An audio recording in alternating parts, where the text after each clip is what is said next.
Well, I went out to the Great British Seaside the other day and I took with me a couple of very cheap and very simple plastic cameras.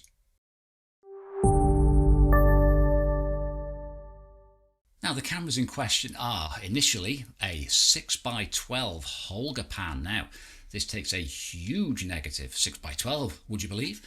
And you get about 6 shots per roll, so you've got to be quite careful how you shoot it. Zone focusing as per all of the Holgas, very, very simple and straightforward, but great fun and very, very cheap. And secondly, another little Holga, a little 135 Holga you may have seen on this channel a number of occasions. I love this little camera, and it's very simple to use again with zone focusing. Now, film-wise, I took black and white XP2 Super in the big 6x12, and I took some, what did I put in there? Aurora 800, one of those respooled print films, colour negative films, in the little 135. So let's see how I got on. So an early morning start down at New Brighton, which is made famous by Martin Parr and his famous book The Last Resort. Tons of photographic material here from the old Victorian fort that never saw any action because it was finished after the Napoleonic Wars. What am I saying? It was finished about 10 years after Napoleon was banged up. So yeah, wonderful place to take photographs. Started off with the 6x12, trying to make the most of that panoramic format. Seascapes and panoramic are sort of a match made in heaven. Any time I really enjoyed the X-Pan was when I came down to the seaside with it. I thought it suited it perfectly. I mean, this is no X-Pan, obviously. Negative's bigger, potentially more detail, but of course not when you've got a single element plastic lens. You don't get a great deal of detail. But the viewfinder's not bad on it. It's a huge thing, and it's actually quite accurate. It actually matches up quite close to what you get on the negative, so I can't complain there. Yeah, one of those things. You have to get started when you're out with an unfamiliar camera, and I thought this would work quite well. You've got the breakwater here, and you've got the docks in the background. So my first decent exposure, I mean, it's not so much a decent exposure, first decent composition I think was this one. Possibly I've accentuated the vignetting there, but not too much. I mean, there is a bit of vignetting with this camera anyway, as you typically find with all Holgas, but it's not excessive. I mean, some people would say, you want to leave it as it is straight out of camera, but I think if you're going for that Holga look, I like the vignette, so I do tend to boost it up a bit if it's not strong enough. So I took one here with the little 135, the 35mm Holga, which it's actually called the 135 BC. Now BC stands for black corners. They're not black, it's not that vignette-y. And I had another model which wasn't the vignette-y one, which was very similar, but there you go, that's Holga quality, lack of quality control. You want vignetting, you don't get it. You don't want vignetting, you get it. So yeah, it's a bit like being a kid at Christmas. You get what you get, and you smile at the relatives, or you pull your lip, and you move on. So I like the colours, like I said earlier, the punchiness that comes out of the Aurora 800. Now it's getting a ton of light, even though it's dull here. It's an 800 speed film, 100th of a second roughly, f8, that's overexposure. But all colour negative films tend to love overexposure, and it saturates the colours, and that little cheap plastic lens also tends to do wonderful things to the colour. So it's a film I've used 2 or 3 times and I really enjoy it. But I switched back here to the 6x12 because I thought this was a bit panoramic-ish, and I've got that sort of old look to it. It could be 1960s, 1970s, faded seaside beauty and elegance. Working along the waterfront, and not much more to say really. I do tend to gravitate to certain spots time and time again, like these old posters from probably the 40s and 50s or even earlier. And again, I was just working between the two cameras. I've got to be quite careful with the 6x12 because it's 6 shots per roll is expensive. But with the little one, like here, I absolutely love these colours. They're not true to life, but they're far better than real life. The warmth and the vignette there is just gorgeous. But the 135 camera, 36 exposures, actually you get more, because with it being manually wound on, you don't tend to lose any at the start of the leader like you do with an automatic camera that winds on about 4 or 5 frames for you. So you can get sort of 38 frames out of a roll. So yeah, very economical, and as I say, not too worried about the ultimate technical quality or the level of detail that comes out of it. So it does free you up. It's very much a a point and shoot, although I typically do take some attention of the zone focusing and usually use it on the infinity setting unless I'm really close up. And this one coming up here of these pillars, which are obviously very muted in real life, but when you shoot them with this camera, woof, nuclear. That was shot on one of the close-up settings. So if you set it to, I don't know what it is, 10 feet-ish or whatever, with the little symbol on the lens, it's quite accurate. It's not too bad, actually. It's probably no worse than shooting with a lot of cameras from the 60s and 70s that had zone focusing on them. It's quite effective with f8 because there is a fair bit of depth of field. You're not struggling to get everything sharp and in focus, f8 with 35mm. Took another one here of the distant Liverpool waterfront on the left-hand side there with the tide out. And again, it's got a fair bit of detail in the centre of the frame, considering it is a single element plastic lens. Now, the amusements weren't open, sadly, because they are really tacky. And I spent many a happy time in there with my daughters when we were young, and also used to visit the place when I was serving my apprenticeship in the early 80s.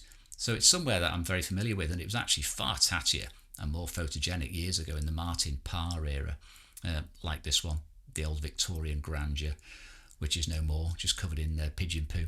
But makes great material, doesn't it? We'll all miss this sort of stuff when it's all been tidied up and everything's pristine and plastic and lacking in character. Got talking to a lady here about these murals, and she's saying it's been up for quite a few years. Again, fantastic. You wouldn't know where that is or what it's all about, but I know pirates burning stuff and sayings on walls. It's all great stuff for plastic fun. I went to that bowling alley years ago with my mate when I was at college, and I don't think it's changed much, to be honest. I'm not going to bore you with all the photos here because 36 low-res colour shots. It's like when people used to come around to your house in the 80s and you put a slideshow on and they made you sit through 500 slides of their holiday in Lanzarote, and you're ready to kill yourself. But yeah, I'll just show you the best ones. Now, I do like this one. This is punchy colour. This is made for plastic cameras. The sort of look I've gone for is warmth on this roll. I have put a bit of a profile together just to give it a bit of a warmth in amongst all the cool tones of the day, because it was overcast. It was very, very grey initially, although you can see the skies are building up somewhat nicely there, which boded well for later. But I don't like it being too bright and sunny at the seaside. I find that too cliched. Overall, I do prefer it to be a little bit more muted and a bit more low contrast, to be honest. Now, I usually develop my C41 colour films in my rotary processor with reasonably fresh chemicals, but these chemicals were mixed, as you can see, at the start of this year, and it is now nearly 8-9 months later, and they're quite exhausted. I've used them 11 times, which is probably a bit beyond the manufacturer's recommendations, but I'm going to be brave today. I'm going to trust in my experience of using these chemicals, and I'm going to run them through on these films, and I'm going to do them using a hand tank method with a water bath, just to see if it works.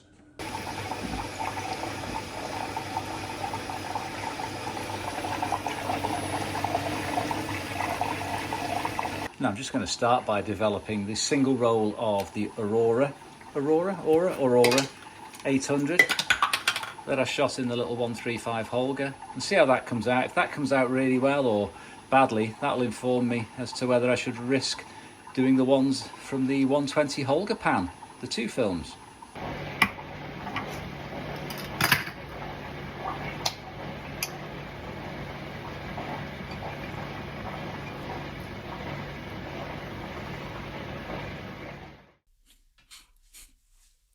So I came back out after a few snacks and a coffee down to Seacombe Ferry, which is where the Mersey ferries come across and dock. I would love to do a video actually on the Mersey ferries, around the Mersey ferries. Get some great views, I'd imagine, as well. I've not been on them for about 40 years.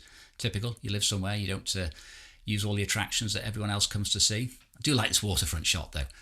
Perfect. It's cropped down as well to the X-Pan crop. Again, it's no X-Pan, but doesn't mean I can't crop it.